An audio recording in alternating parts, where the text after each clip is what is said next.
Bismillahirrahmanirrahim. Today's topic of discussion is abortion और ectopic pregnancy. Abortion या miscarriage, ectopic pregnancy और तीसरा होता है moral pregnancy। ये तीनों फर्स्ट ट्राइमेस्टर में ब्लीडिंग कराती है। इन तीनों में डिफरेंशिएट आपने कैसे करना होता है। ओके, तो जो फर्स्ट ट्राइमेस्टर ब्लीडिंग है ये तीन डिफरेंशियल्स होते हैं। अब जो एक्टोपिक प्रेगनेंसी होती है, एक्टोपिक प्रेगनेंसी में फर्स्ट ट्राइमेस्टर में आपको पेन ज़्यादा देखने को मिलता है, लोअर एब्डोमिनल पेन होता है, सही हो गया, और आपको एडिक्सल मास देखने को मिलता है, ओके, और ब्लीडिंग भी हो सकती है, जबकि मिसकैरेज में ब्लीडिंग ज़्यादा होती है। हाँ, मिसकैरेज में ब्लीडिंग नहीं होती, ओके, लेकिन यहाँ पे फीटल लॉस आपको देखने को मिलता होता है, सही हो गया। जो तीसरा है मोलर प्रेगनेंसी या जेस्टेशनल ट्रोफोब्लास्टिक डिजीज़ या हाइटरडिफो मोल, उसके अंदर आपने क्या पढ़ना होता है, इसमें यूट्रस का साइज़ बड़ा हुआ होता है, हाइपरेमेसिस ग्रेविडेरम, हाइपरथायरॉयडिज्म की हिस्ट्री आपको देखने को मिलती होती है, सही हो गया। और जो यूट्रस का साइज़ बड़ा होगा गिवन जेस्टेशनल एज से, और फीटस के टिश्यूज़ तो हो गए नहीं इसमें, ओके, लेकिन इसमें आपको स्नोस्टोम अपीयरेंस देखने को मिल सकती है। बिस्मिल्लाहिर्रहमानिर्रहीम। आज की इस वीडियो के अंदर हम अबॉर्शन, एक्टोपिक प्रेगनेंसी, मिसकैरेज और इनके पास्ट पेपर्स को डिस्कस करने वाले हैं। तो जो अबॉर्शन होता है, अबॉर्शन ये इलेक्टिव या इंड्यूस्ड होता है, जो मिसकैरेज होता है वो स्पॉन्टेनियस होता है। दोनों के अंदर आपको वो जो कॉन्सेप्टस होता है उसकी प्रोडक्ट की एक्सपल्शन देखने को मिलती होती है, 24 वीक से पहले देखने को मिलती होती है। अगर ये 24 वीक्स के बाद हो तो उसको आईयूडी कहते हैं, लेकिन 24 वीक्स से पहले हो तो उसको मिसकैरेज कहते हैं। अगर स्पॉन्टेनियस होता है तो उसको हम कहने का मतलब है मिसकैरेज कहते हैं, और अगर इंड्यूस या इलेक्टिव हो तो हम इसको अबॉर्शन कहते होते हैं। तो पहले तो आपने ये देख लेना है। फर्स्ट ट्राइमेस्टर ब्लीडिंग के अंदर जो डिफरेंशियल्स आती है आपके लाइक अर्ली प्रेगनेंसी ब्लीडिंग के अंदर, वो आपके मोलर प्रेगनेंसी है, एक्टोपिक प्रेगनेंसी है, और इसके अलावा मिसकैरेज आ जाता है। इन तीनों को कैसे डिफरेंशिएट करना होता है, मिसकैरेज के अंदर आपको क्या देखने को मिलेगा, मिसकैरेज में आपको वेजाइनल ब्लीडिंग ज़्यादा प्रोमिनेंट होगी as compare to abdominal pain, यानी अगर वेजाइनल ब्लीडिंग आपको देखने को मिले और as compare to abdominal pain, तो वो आपका होता है मिसकैरेज होता है। लेकिन जो आपका, और इसमें सर्वाइकल ओस की पोजीशंस भी आपको देखता होता है, और इंट्रायूट्राइन फीटल कार्डिक एक्टिविटी या फीटल हार्ट एक्टिविटी ये भी आपको बताता होता है मिसकैरेज में। मोलर प्रेगनेंसी में क्या होता है, मोलर प्रेगनेंसी के अंदर आपने रट्टा मारना है कि मोलर प्रेगनेंसी में यूट्रस का साइज़ काफ़ी ज़्यादा होता है, बीटा एसओजी प्रोड्यूस होता है जिसकी वजह से हाइपरेमेसिस ग्रेविडेनम हो सकता है, इसके अलावा अर्ली प्रीक्लैम्सिया हो सकता है, हाइपरथायरॉयडिज्म आपको देखने को मिल सकता है। मोलर प्रेगनेंसी में आपको यूट्रस सिस्टिक होता है, उसमें स्नोस्टोम अपीयरेंस आपको अल्ट्रासाउंड में देखने को मिलती होती है। ओके, तो जो कोरियोकार्सिनोमा है इसको हमने कवर करना होता है कहाँ पर, गायनाकोलॉजिकल मैलिग्नेंसी में, वहाँ पे ऑलरेडी हम कवर कर चुके हैं, सही हो गया। तो अब हम आगे आ जाते हैं, कहने का मतलब है कैरेज के सवालों पे आ जाते हैं। पहला अबॉर्शन क्या है, इंड्यूस या इलेक्टिव अबॉर्शन है, तो अबॉर्शन किया तो उसकी कॉम्प्लिकेशन क्या हो सकती है। तो हर सर्जरी के बाद जो कॉम्प्लिकेशन हो सकती है वो कौन-कौन सी होती है, आपको पता है कि हैमरेज, इन्फेक्शन, परफोरेशन, इसका तो रट्टा मार लेना। इसके अलावा इनकम्प्लीट अबॉर्शन हो सकता है, अबॉर्शन फेल हो सकता है, या फिर रिग्रेट आपको देखने को मिल सकता है। इसके बाद मिसकैरेज है, मिसकैरेज में जो जेस्टेशनल एज होती है 24 हफ्तों से पहले की होती है, एब्डोमिनल पेन होता है और सीवियर वेजाइनल ब्लीडिंग होती है। एक ऐसा मिसकैरेज भी है जिसमें वेजाइनल ब्लीडिंग रिलेटिवली आपको देखने को नहीं मिलती होती, वो मिसकैरेज होता है। यानी सबसे पहले आपने देखना होता है कि वेजाइनल ब्लीडिंग है या नहीं, अगर है तो वो मिसकैरेज होगा, स्पॉन्टेनियस मिसकैरेज होगा, अगर नहीं है तो वो मिसकैरेज होगा। फिर आपने सर्वाइकल ओस को देखना होता है, अगर सर्वाइकल ओस क्लोज्ड है तो या तो आपका थ्रेटन्ड मिसकैरेज हो सकता है या फिर आपका कंप्लीट मिसकैरेज हो सकता है। अगर सर्वाइकल ओस ओपन है तो इनएविटेबल हो सकता है या इनकम्प्लीट मिसकैरेज आपको देखने को मिल सकता होता है, ठीक हो गया। इसके अलावा फीटल हार्ट एक्टिविटी भी देख सकते हैं, अगर फीटल हार्ट एक्टिविटी प्रेजेंट है तो वो अ, थ्रेटन्ड मिसकैरेज है, अगर नहीं है तो वो आपको इनएविटेबल मिसकैरेज में देखने को मिलता होता है। उम्मीद है कि आपको समझ आ गया होगा। अब इन्वेस्टिगेशन में क्या-क्या कराते हैं, सबसे पहले हिस्ट्री होता है, दूसरा एब्डोमिनोपेल्विक एग्जामिनेशन होता है, तीसरा ट्रांस वेजाइनल और ट्रांस एब्डोमिनल अल्ट्रासाउंड होता है, चौथा आप एसईबीसी कराते हैं, उसमें आप हीमोग्लोबिन लेवल्स को देखते हैं, clotting profile, PT, APTT, fibrinogen degradation product, इनको देखते होते हैं। रोल ऑफ अल्ट्रासाउंड क्या होता है, अल्ट्रासाउंड से आप अर्ली प्रेगनेंसी लॉस को आप देख सकते होते हैं कि वो मिसकैरेज की वजह से होता है, एक्टोपिक प्रेगनेंसी की वजह से होता है, बाकी फीटल डिमाइस या आरपीओसी को रूल आउट करने के लिए होता है। Okay, what are the risk factor for miscarriage, तो जो मिसकैरेज के रिस्क फैक्टर होते हैं, जो फर्स्ट ट्राइमेस्टर में जो मिसकैरेजेस होता है वो क्रोमोसोमल अब्नॉर्मैलिटी या स्ट्रक्चरल अब्नॉर्मैलिटीज की वजह से होता है, जो सेकंड ट्राइमेस्टर में होता है वो सर्वाइकल इनकॉम्पिटेंस की वजह से देखने को मिलता होता है, सही हो गया। अब मिसकैरेज की क्या मैनेजमेंट होती है, सबसे पहले आपने क्या करना होता है, स्पेसिफिक की मैनेजमेंट बताऊंगा। इसकी मैनेजमेंट तीन तरह की होती है, एक्सपेक्टेंट है, मेडिकल और सर्जिकल मैनेजमेंट आती है, और साइकोलॉजिकल सपोर्ट आ जाती है। एक्सपेक्टेंट मैनेजमेंट के अंदर हम यूरिन प्रेगनेंसी टेस्ट कराते हैं आफ्टर एवरी 3 वीक्स, ओके, हर 3 वीक्स के बाद यूरिन प्रेगनेंसी टेस्ट कराते होते हैं, ओके, और अगर पॉजिटिव आ गया तो अटेंड करवाते हैं, ठीक हो गया। मेडिकल मैनेजमेंट में आप दो ड्रग इस्तेमाल करते हैं, माइसोप्रोस्टोल और माइफिप्रोस्टोल, जो कि यूट्राइन कॉन्ट्रैक्शन कराती होती है, ओके।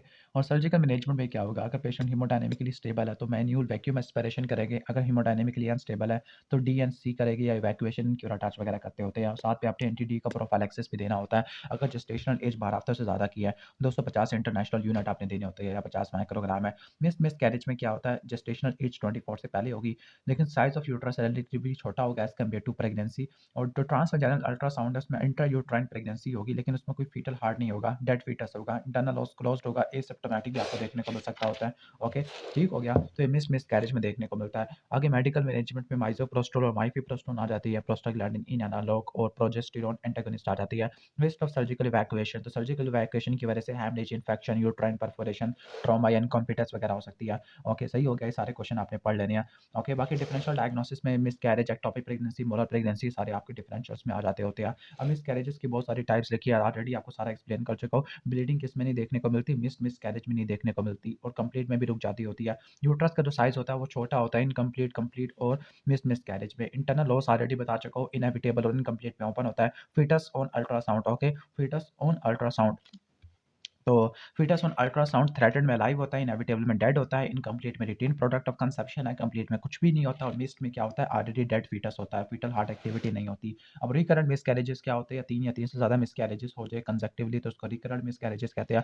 अब इसकी रिस्क फैक्टर के अंदर आपका एज आ जाती है, इसके अलावा आपकी ओबेसिटी आ जाती होती है, important anti phospholipid antibody syndrome, जिसको कुछ ज़बानों में 18 भी कहते हैं, 18 पता नहीं क्यों कहते हैं, बैलेंस क्रोमोसोमल ट्रांसलोकेशन और यूट्राइन एब्नॉर्मैलिटी है, लाइक सेप्टेट यूट्रस या आर्क्वेट यूट्रस होता है। अब इन्वेस्टिगेशन सेम आती है, history, abdominal pelvic examination, trans abdominal transvaginal ultrasound है, बस एंटी फॉस्फोलिपिड एंटीबॉडी की स्क्रीनिंग करनी होती है और साइटोजेनेटिक एनालिसिस कराना है, कैरियोटाइपिंग करानी है the product of conception. Treatment in next pregnancy, तो आपने जो एंडोक्राइन डिजीज है, लाइक आप कह सकते हो ओबेसिटी, डायबिटीज, आपने उसको ठीक करना होता है, सर्जरी करानी है अगर कोई स्ट्रक्चरल प्रॉब्लम है, यूट्राइन एब्नॉर्मैलिटी है, इम्यूनोलॉजिकल थेरेपी करनी है, स्टीरॉयड अगर एंटी फॉस्फोलिपिड एंटीबॉडी सिंड्रोम है, और काउंसलिंग और फॉलो अप करना होता है। इसके बाद आ जाती है एक्टोपिक प्रेगनेंसी। अब एक्टोपिक प्रेगनेंसी 2 तरह की होती है। ओके, पहले एक्टोपिक प्रेगनेंसी में क्या देखने को मिलता है, एक्टोपिक प्रेगनेंसी में जो होता है implantation outside the normal uterine cavity से बाहर पड़ी होती है। तो एक्टोपिक प्रेगनेंसी में आपको मेन एब्डोमिनल पेन देखने को मिलता है, यूनिलैटरल एब्डोमिनल पेन होता है, वजाइनल ब्लीडिंग हो सकती है लेकिन वो छोटी होती है, 6 से लेकर 8वें हफ्ते में प्रेजेंट करती है, मोस्ट कॉमन साइड एम्पुला होती है, जो अनरप्चर्ड होती है, इसमें कोई शॉक नहीं होता और हीमोपेरिटोनियम नहीं देखने को मिलता होता। सही हो गया। अब इसकी मैनेजमेंट क्या होती है एक्टोपिक प्रेगनेंसी की, सबसे पहले आपने हिस्ट्री लेनी होती है। हिस्ट्री में आपको इम्यूनूरिया, राइट इलिक फोसापिन देखने को मिल सकता है और लाइट वजाइनल ब्लीडिंग देखने को मिलती है। दूसरा, आपने एग्जामिनेशन करना है, एब्डोमिनल एग्जामिनेशन पे पेन या टेंडरनेस होगा या एब्डोमेन में कोई मैस हो सकता है। वजाइनल एग्जामिनेशन पे हमने सर्वाइकल ओस को देखना होता है, प्रोडक्ट ऑफ कंसेप्शन को देखना होता है और ब्लीडिंग साइट को लोकलाइज करना होता है। इन्वेस्टिगेशन में सबसे पहले आपने सीबीसी कराना है, उसमें आप एचबी देखोगे ताकि कितना लॉस हुआ है, क्लॉटिंग प्रोफाइल करा लोगे, यूरिन प्रेगनेंसी टेस्ट तो कराओगे, ट्रांस एब्डोमिनल और ट्रांस वजाइनल अल्ट्रासाउंड और सीरम एचसीजी के लेवल जो कि सब ऑप्टिमली होते हैं। अगर आप 24-48 घंटों की बात कराओ तो उनका डबलिंग टाइम क्या होता है, सब ऑप्टिमल होता है, यानी डबलिंग कंसंट्रेशन नॉर्मल से कम आपको देखने को मिलती होती है। ओके, तो आपने सारे कर लेने हैं। अब ट्रीटमेंट के अंदर एक्सपेक्टेंट मैनेजमेंट में रीअश्योरेंस होता है क्योंकि बॉडी खुद ब खुद उसको खत्म कर देती है और ठीक हो गया। कब करेगी जब पेशेंट हीमोडायनामिकली अनस्टेबल और एसिम्प्टोमेटिक पेशेंट होता है। ओके, इसके बाद आप करेंगे मेडिकल मैनेजमेंट पे आप मिथोट्रेक्सेट देते हैं 5 mg पर मीटर स्क्वायर एरिया पे देते होते हैं, 4 7 11वें घेरे पे देते 4 7 और 11 डेज पे आप बीटा एसएचजी को मॉनिटर करते होते हैं, सेक्सुअल इंटरकोर्स को अवॉइड करना होता है और कंसीव को आपने अवॉइड करना होता है फॉर 3 मंथ फॉलोइंग मिथोट्रेक्सेट क्योंकि टेराटोजेनिक होती है। अब ये कब देंगे जब पेशेंट हीमोडायनामिकली स्टेबल होगा, जो आपका एडिनिक्सल मास है, एडिनिक्सल ट्यूबो ओवेरियन मास को कहते हैं, अगर वो 4 सेंटीमीटर से कम का या 3 के से कम है बीटा एसएचजी, अगर इससे ज़्यादा है या हीमोपेरिटोनियम हो गया तो आपने क्या करनी होती है, आपने सर्जिकल मैनेजमेंट करनी है। मिथोट्रेक्सेट की कुछ कंट्राइंडिकेशन होती है, लाइक क्रॉनिक रीनल डिजीज है, ओके, क्रॉनिक लिवर डिजीज या ब्लड डिसऑर्डर में नहीं दे सकते। इसके अलावा एक्टिव इन्फेक्शन एचआईवी में और ब्रेस्ट फीडिंग में नहीं दे सकते। जो रप्चर्ड एक्टोपिक प्रेगनेंसी होती है इसमें आपको एक्यूट एब्डोमेन के साइन देखने को मिलते हैं, एक्यूट सीवियर एब्डोमिनल पेन देखने को मिलता है, हाइपरवोलेमिक शॉक के फीचर हो गए लाइक हाइपरटेंशन, टैकीकार्डिया है, ट्रांसवेजाइनल अल्ट्रासाउंड में पेरिटोनियल कैविटी में फ्लूइड मिलेगा, डायफ्राम की इरिटेशन हो सकती है। यानी अगर आपको पैरोटिनाइटिस और हाइपरवोलेमिक शॉक वाले फीचर मिले तो आपने क्या लिखना होता है, आपने एक्टोपिक प्रेगनेंसी लिखनी होती है। अब इसकी मैनेजमेंट क्या होती है, इनिशियली आपने पेशेंट को रिससिटेट करना होता है, आईवी लाइन लगा के आईवी फ्लूइड्स देने होते हैं, बाकी कुछ इन्वेस्टिगेशन करानी है। मेन क्या है, लैप्रोटमी है विद साल्पिंजेक्टोमी होता है once the patient has been रिससिटेटेड।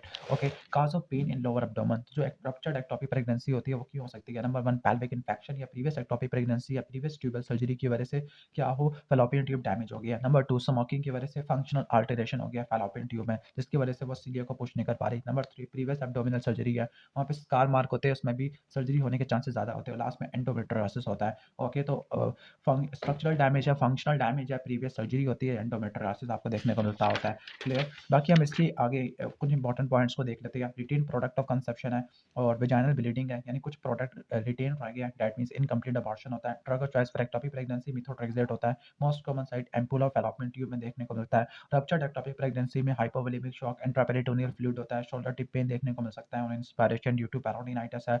Management में लेप्रोटमी और साल्पिंजेक्टमी करनी होती है। अगर कॉन्ट्रालैटरल ट्यूब नहीं है तो आपने साल्पिंजोस्टमी करनी होती है। ताकि most common cause of recurrent abortion तो एंटीफॉस्फोलिपिड एंटीबॉडी सिंड्रोम होता है, जिसको ल्यूपस एंटीकोगुलेंट सिंड्रोम भी कहते हैं। Drug of choice for abortion in case of अगर 9 वीक से कम का तो आपने माइफेप्रिस्टोन देनी होती है। ड्रग ऑफ चॉइस सही हो गया। बाकी manual vacuum aspiration already discuss कर चुका हूँ, हीमोडायनेमिकली स्टेबल में। और डीएनसी होता है हीमोडायनेमिकली अनस्टेबल पेशेंट में करते होते हैं। आई थिंक ये चैप्टर खत्म हो गया है। ओके, तो नेक्स्ट वीडियो में हम डिसऑर्डर ऑफ मेंस्ट्रुएशन को स्टार्ट करेंगे, तो वीडियो को लाइक ज़रूर करके जाना।